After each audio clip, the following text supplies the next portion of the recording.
Hello everyone and welcome to Changeling Gaming. Today I'm going to be teaching you how to play Cascadia.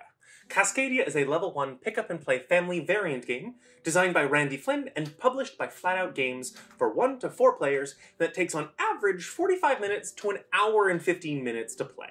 In Cascadia, we'll be setting up a remote wildlife preserve and trying to gather various species of animals into their preferred habitats relative to their own and other species. And with long connected stretches of each of those habitats, creating a beautiful home and haven for the myriad of species living in the Cascadia. Setup. Start by placing all the animal wildlife tokens into the bag provided. Next, count out a certain number of habitat tiles at random based on the number of players. 43 tiles in a 2-player game, 63 tiles in a 3-player game, and 83 tiles in a 4-player game. Shuffle these and set them nearby in however many face-down stacks you want. For standard play, randomly determine one scoring card for each of the 5 wildlife species. These will determine how the species will be scored at the end of the game. For your first game, select the scoring cards at the letter A in the bottom right corner of the card. And for more family-friendly play, consider using the family variant card instead, which simplifies the scoring for the wildlife. Shuffle the starter habitats and deal 1 to each player, which they place face up. Flip over 4 habitat tiles from the stacks and place a wildlife token drawn from the bag next to each of them. Place the nature tokens nearby. Whoever most recently saw one of the animals depicted in this game goes first. How to play.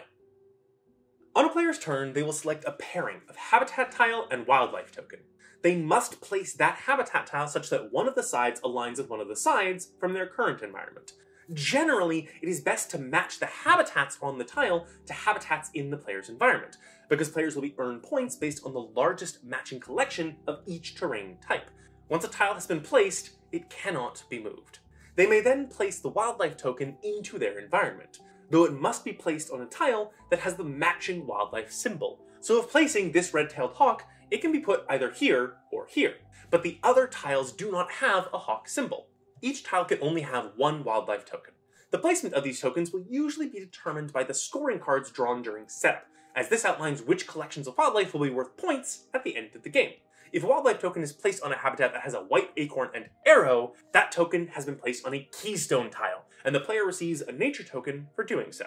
If the wildlife token is not placed, either because it cannot or the player chooses not to, it is returned to the bag.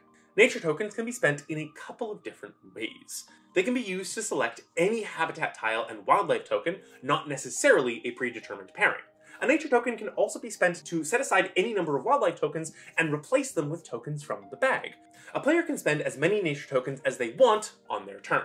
Players can also set aside wildlife tokens for free in 2 situations. If all 4 tokens are of the same animal, then these must be set aside and replaced with fresh tokens from the bag. If 3 of the tokens are of the same animal, then the player whose turn it is has a choice to set all the matching animals aside and replace them, or leave them as is. But a player can only do this optional clear once per turn. Only once the wildlife tokens have been settled and the active player has decided not to use a nature token should the wildlife tokens that were set aside be replaced in the bag. Once a player's turn is complete, refill the empty spaces with a fresh habitat tile and wildlife token.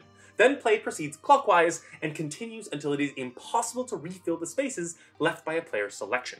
This means every player should have exactly 20 turns. Scoring.